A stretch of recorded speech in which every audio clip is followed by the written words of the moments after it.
On this day in 1816, Indiana becomes the 19th state, and on yesterday's date in 1967, Otis Redding is killed in an airplane crash due to mechanical failure in Lake Monona.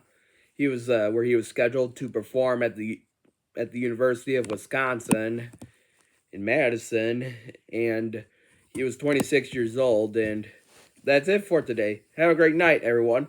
Bye.